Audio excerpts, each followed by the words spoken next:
अरे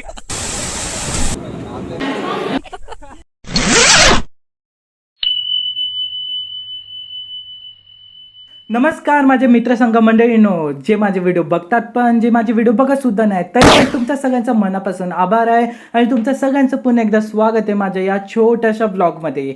छोट्या काय 15 मिनिटाचा व्लॉग आहे. एडिट करता करता नाकी नऊ येतात ना, ते वेगळेच. असो, सध्या तरी आमची रिक्षा वळली आहे कुर्ला स्टेशनच्या दिशेने. का आता आम्हाला कुर्लावरून ना दिव्याला जायचं हो, पण त्या रिक्षावाल्याने ना स्टेशनच्या आधीच सोडलं. का? कारण की पुढे खूप ट्रॅफिक होती आणि त्या बिजाची खूप चिडचिड झाली होती आणि त्यात पाऊस पण ना आता दिसत नाही आहे व्हिडिओमध्ये, पण पाऊस खराच होता, खोटं बोलत नाही आहे मी. दोघं व्यवस्थित कुर्ला स्टेशनला पोचलो, प्लॅटफॉर्मला उतरलो. काय एक नंबर प्लॅटफॉर्मला स्लो गाडी दिव्याला जाते. तर मग असो, आम्ही जिची वाट बघतो म्हणजे मुंबईची राणी, तिचं आगमन झालं आणि आम्ही ट्रेनमध्ये व्यवस्थित चढलो. बघतो का इथे तिथे जागाच नाही, सगळे जागेत धरून बसले होते. पण बिचारा माझा नागपूरवरून आलेला मित्र, त्याला काही जागा मिळे नाही. पण असो, तो बिचारा कुठेही फिट होतो, त्याचं काही टेन्शन नाही. टेन्शन तो माझं आहे हो, मी त्याच्यासारखं कुठेही फिट होऊ शकत नाही. कारण की काय आहे ना, तुमच्या भावाची साईज एवढी आहे ना, थोडीशी का जागा जरी दिसली ना, लोक ती पूर्ण कव्हर करून घेतात. तर का मला दोघांची जागा लागते ना. असो, चला.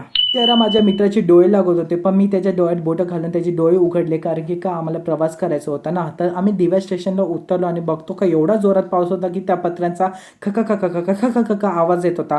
असो, स्टेशनला तर आम्ही उतरलोय, पण तिकीट काढायचं म्हणून तिकीट काउंटर आम्ही शोधतोय. आणि तितक्यात आम्ही सगळ्यांना फोन केला की तुम्ही कुठपर्यंत पोहोचलाय आणि किती वेळ लागणार आहे. तर आम्ही प्लॅटफॉर्मवर आलो जिथे आमची ट्रेन लागणार होती. आणि ही बघा, या ट्रेनमध्ये एवढी गर्दी होती, मला ते मालवणची ट्रिप आठवली बरं का. लय खतरनाक प्रवास होतो. पण असो, पण दिव्यावरून माझ्या मित्राचं घर म्हणजे आपटा 1 तासाचा अंतर होता. तेवढ्या गर्दीमध्ये मी 1 तास काढू शकतो हे स्वतःच्या मनाला विचारलं आणि मन बोलायला अरे चालायचं रे. मित्रासोबत आहे ना, आता कसले काय टेन्शन नाही. तिथे माझा एक मित्र येत होता आणि तो बोलला अरे यार तू व्हिडिओ काढतोय आणि मी आज कसा आलोय. पण तो बिचारा त्या खांबाच्या पाठी जाऊन स्वतःला तयार करतोय, म्हणजे गॉगल केस बीस पॅन्ट वर करून अशी एंट्री घेणार आहे धूम सारखी. बघा तो येईल, बघा तो, बघा बघतोय कॅमेरा चालू आहे का, तो बघा. काय ते टी शर्ट पॅन्ट, त्याची सँडल आणि ते काय खालती लटकतं आयडिया वाटतं आणि गॉगल कसं चालत येतंय. त्या हेराफेरीमधला तो अक्षय कुमाराचं वाटतंय. त्या मित्राची एंट्री तर झाली, पण त्याच्या पाठोपाठ या दोघा लैला मजनू मित्रांची एंट्री सुद्धा झाली. पण आल्या त्यांना असं झापलं ना मी. का तर ते दोघं फोनवर माझी मजा घेत होते. खरं तर केव्हापासून ते निघाले होते, पण ते मला असं सांगत होते की मला जमणार नाही, मला उशीर होतोय, अरे ह्याचा मॅनेजर याला सोडणार नाही, अशी मजा घेत होते. असो, तर मग आम्ही सगळे व्यवस्थित ट्रेनमध्ये बसलो काय उभं राहिलो. पण चालायचं 1 तासाचा प्रवास म्हटलं तर उभे राहून मित्रांसोबत अशी मजा करत निघायचा. पण काय आहे ना, पावसामुळे ती ट्रेन खूप लेट झाली होती आणि 1 तासाचा 2 तास झाला. 2 तास जरा जास्तच बोललो, 1.5 तासाचा झाला. पण आम्ही व्यवस्थित आपट्या स्टेशनला पोचलो. स्टेशनला उतरलं आम्हाला सगळ्यांना चायनीज बेलचा वास आला आणि माझ्या मित्राला भूक लागली होती आणि त्यांनी घेतली होती म्हणून सगळ्यांनीच घेतली होती. ती चायनीज बेल पण खूप भारी लागत होती. तर महत्त्वाचं म्हणजे मित्रांनो, मी मध्ये व्हॉइस ओव्हर देणार नाही, कारण की माझी अशी इच्छा आहे की ॲक्च्युअलमध्ये जे एन्जॉयमेंट केले ते व्हिडिओच्या ओरिजिनल ऑडिओमध्ये दिसेल. तर तिथे तुम्ही बघावं. इथे आम्हाला खूप मोठा धोका भेटला. का? कारण की ज्याच्या घरी आम्ही जाणार होतो ना, त्याने आम्हाला सांगितलं होतं की हे बाबा तुम्ही स्टेशनला आलात ना, त्या मी 4 व्हीलर घेऊन उभा असणार, मी आणि माझा भाऊ तुमच्या चौघांना पिकअप करायला. पण तिथे 4 व्हीलर काय, त्या 2 चाकी सायकल पण दिसली नाही हो. सो आता आम्हाला स्टेशनवरून पटरीवरून चालत त्याच्या गावी जावं लागणार आहे. हे कळलं ना तर वेगळाच धोका भेटला. पण जाऊ दे, असा प्रवास करावा लागेल. आणि इथून बघा माझी रिॲक्शन काय आहे. आम्ही असं घाम गाडलं गेलो. मी जिंदगीमध्ये कधी माझ्या सगळ्या मित्रांना टाळत असतो की मला ट्रॅकिंगला यायचं नाही, पण माझ्या मित्राने जबरदस्ती त्याच्या घरी बोलवलं आणि मला माहिती नव्हतं की इथे ट्रॅकिंग करावं होते. पण रात्रीच आम्ही ट्रॅकिंगला आलो, जंगलात माहिती नाही का होईल. शेवटी काय आम्ही सगळ्यांनी घाबरत त्याच्या घरापर्यंतचा प्रवास केला आणि शेवटी आम्ही घरात येऊन बसलो, फ्रेश झालो, मस्त गप्पा टप्पा आणि आमचा प्रवास कसा झाला तेही सांगितलं. आणि हा बघा 2 बोटं दाखवत आहे ना, त्याच्याच घरी आम्ही आलेलो आहे. इथे आमचा मित्र जेवणाची तयारी करत होता. जेवणाची तयारी काय, एकच भाजी केली, बाकीचं आमच्या काकांनी आमच्यासाठी केलं होतं आणि खूप छान जेवण झालं होतं, नो डाऊट. त्याच्यानंतर आम्ही सगळे इथे बसलो आणि मज्जा मस्ती करत होतो. आणि तुम्ही पण बघा आम्ही मज्जा मस्ती काय करतो, एवढं काय खास नाही, पण बघा.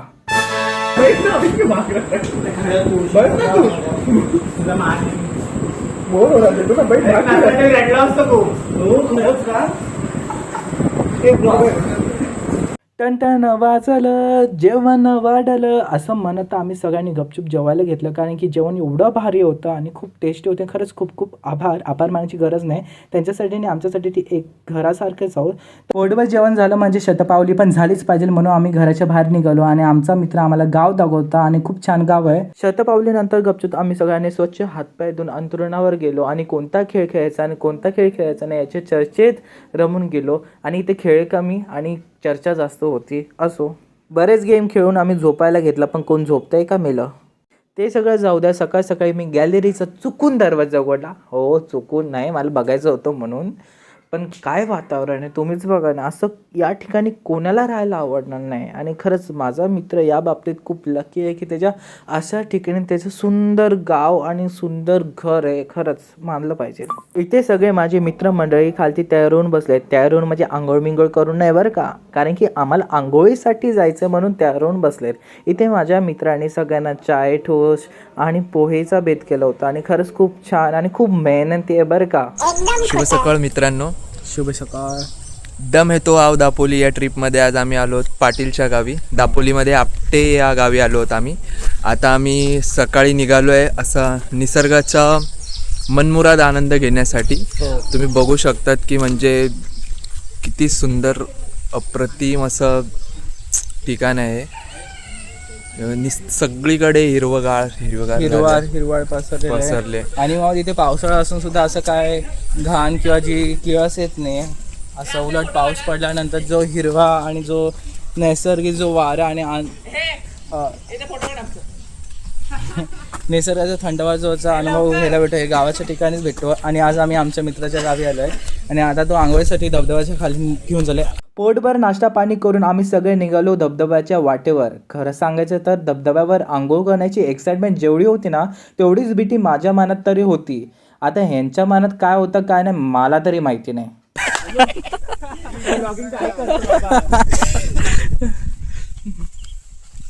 किती दिवसांनी आले उलट.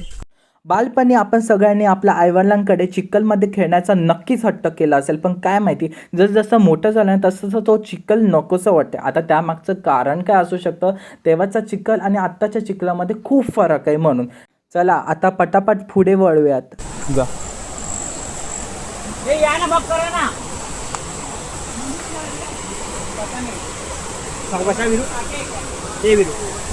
जसं मागे म्हणालो की मी धबधब्यावर जेवढं आंघोळ करण्याची एक्साइटमेंट आहे ना, तेवढी भीती माझ्या मनात पण आहे. पण आत्ता काय आहे ना, मित्रासोबत असताना कसली भीती आणि कसलं काय, बिचारे खूप चांगले मित्र भेटले हो. आणि माझं देवाकडे हे मागणं आहे की भविष्यामध्ये आमच्या सगळ्यांच्या किती पण मोठी भांडणं होऊ देत, किती तुतो मेमे होऊ देत, तरी पण आमच्या सगळ्यांना एकत्र जोडून ठेवू. कारण की काय ना मित्रांनो, माणूस किती पैसे कमवू दे, किती मोठा श्रीमंत होऊ दे, पण चांगली माणसं कमवणं हे कोणाच्याच हातात नसतं, जे नशिबाने घडत असतं. मला माहिती आहे आता मी थोडंसं जास्त शायनिंगच मारते, पण पुढे वळूयात आता. चला. माझा मित्र वीरेंद्र सोनवणे हा चिखलात फसला. तर कशा प्रकारे फसला मी तुम्हाला दाखवू शकतो. म्हणजे की त्याची चप्पल बघून तुम्ही समजू शकतात हे फक्त त्याच्या वजनामुळे झालंय. पद्माच्या झाडाखाली किरण रांगोळ्या काढी, किरण रांगोळ्या काढी.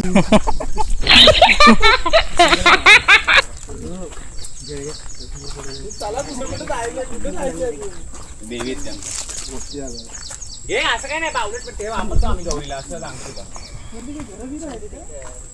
जसं धबधब्याच्या रस्त्याने जात होतं तसं आम्हाला नवीन नजारा बघायला भेटत होता. आणि मेन मुळात मला नवीन झाडं झुडपांबद्दल माहिती मिळत होती, जे मी कधी पुस्तकात पण पाहिलं नाही कधी ऐकलं आहे. तर यासाठी माझ्या मित्रांचे खूप आभार.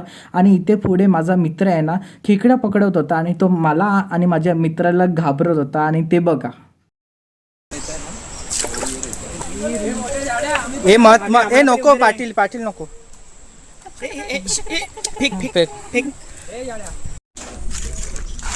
हो.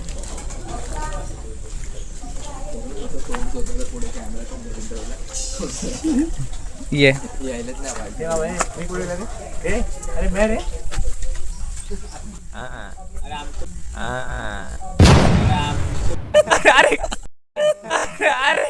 Oh my God.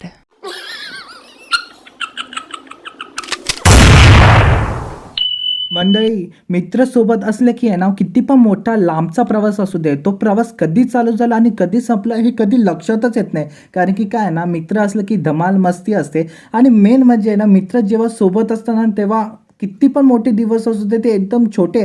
अरे आत्ताच तर आलो होतो आणि आत्ताच संपला असं होतं. आता हे माझ्यासोबत होतं बरं का, ह्यांच्यासोबत होतं की नाही मला माहिती नाही. चला पुढे वळूयात. क्या ये नहीं रे इम्पोर्टेंट होगा किसी माय गॉड.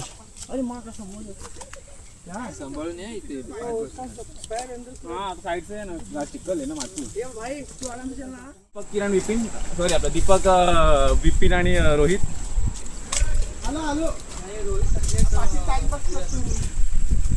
राहुल तू म्हणा पुढे पुढे नको त्यांना घे ना. हे बाबा अरे आता पुढे आम्हाला घे आम्हाला घे.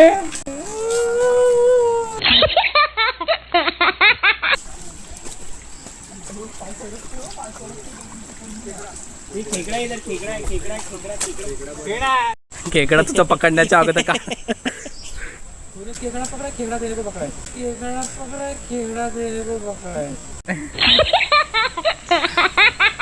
छान छान.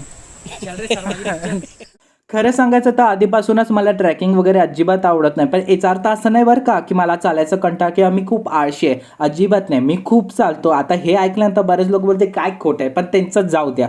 आता मात्र गेलेली भीती पुन्हा येऊ लागली आणि असं वाटायला लागलं उगाच धबधब्यावर आंघोळीला चालले. गप घरात बसून आंघोळ केली असेल, टवाळक्या केल्या असत्या, पण जाऊ द्या मित्रांनो. पण खरंच आजूबाजूचा नजारा खूप होता, पण मनातली भीतीनं खूप वाढली होती आणि विचार येत होते कारण की आता येतानाच आपले नाकी नऊ झाले तर जाताना आपलं काय व्हायचं आणि आपले मित्र कितपर्यंत सांभाळणार. बिचारे खरंच खूप सांभाळून घेतलं, त्यांचे मनापासून आभार. पण मित्रांनो हा बघा नजारा धबधबा पाहून एवढं मस्त मजा वाटलं की दुपकून उडी मारायची, पण नाही अशी चूक कधी करायची नसते बरं का मित्रांनो.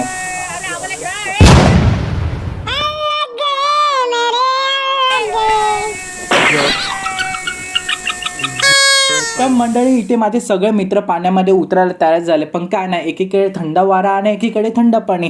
त्यामुळे ना त्यांचा विचार चालू होता की आहे ना पाण्यामध्ये उतरायचं तरी कसं उतरायचं. आणि पुढे माझ्या मित्रांनी आहे ना त्यांची खूप मज्जा घेतलेली आहे, ते तुम्हाला दिसेलच. चालू आहे आणि विपिन भैया आता पाण्यामध्ये सेटल झालेला आहे पूर्णपणे. तर तो पूर्णपणे पाण्याची मजा घेतोय आणि त्याच्यासोबत आहे दापोलीचा सुपरस्टार रोहित पाडे. इथे हा माझा मित्र मला पाण्यामध्ये उतरण्यास मदत करत असतो आणि मी जसं म्हणालो की थंड पाणी आणि थंड वाऱ्या असल्यामुळे ना माझी अजिबात इच्छा नव्हती पाण्यामध्ये उतरायची. पण काय आहे ना इतका लांब आलो आणि काहीच एन्जॉयमेंट नाही केलं तर ह्याचा विचार करत मला खूप पस्तावा झाला असता. म्हणून हा विचार करून मी पण पाण्यामध्ये उतरलो. माझ्यामुळे माझ्या मित्रांचा एन्जॉयमेंट आणि मूड पाण्यामध्ये वाहून गेला का ते तुम्हाला पुढे कळेल. हे बघा काहीच आज माझ्यावर खूप किस्सा घडला मोठा.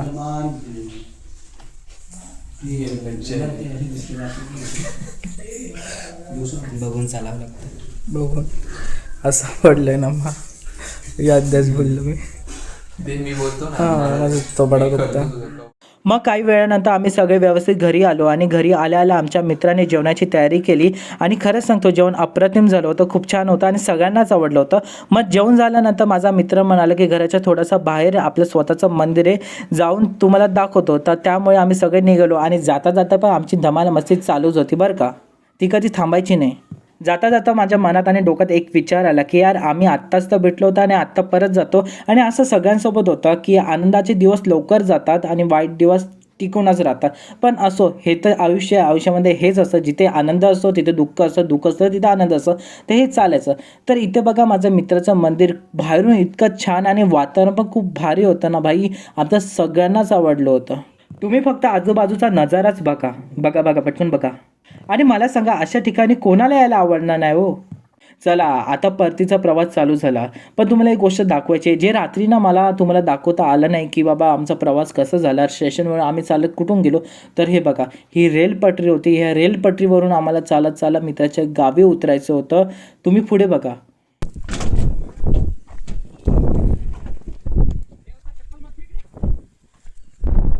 असं करत करत आम्ही स्टेशनवर पोहोचलो आणि प्लॅटफॉर्मवर आमच्या ट्रेनची वाट बघत असताना मला सुचलं की मित्राची थोडीशी मज्जा घेऊया. तर मित्रमंडळींनो, इथे माझ्या मित्राचं खूप नुकसान झालेलं आहे. त्याने विचार केला आपट्यावरून, हा खरं तर पालघरवरून आला आहे. त्याला इंस्टाग्रामवर आपट्याची गर्लफ्रेंड म्हणजे एखादी मुलगी भेटली होती, म्हणजे इंस्टाग्रामवर, आणि त्यांचं प्रेम झालं नकळत. आणि ती म्हणाली होती की सुट्टी काढून या बीच, आणि त्यांनी 30,000चा चेक सोडून तो इकडे तिला भेटायला आला, तर तिने टांग दिली नाही का. तर बघा त्याचा चेहरा उतरला आहे. हां, काय करायचं तुम्ही सांगा. ओ इंस्टाग्रामवाले दादा, ओ इंस्टाग्राम वाले दादा.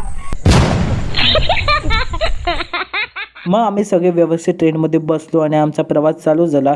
आणि 1 तासानंतर आम्ही दिवा स्टेशनला उतरलो. इथून माझे 2 मित्र कल्याणला म्हणजे त्यांच्या घरी जाणार होते, आणि इथून मी आणि माझा मित्र कुर्ल्याला जाणार होतो. आमच्यासोबत अजून एक मित्र होता जो की ठाण्यासाठी निघाला होता.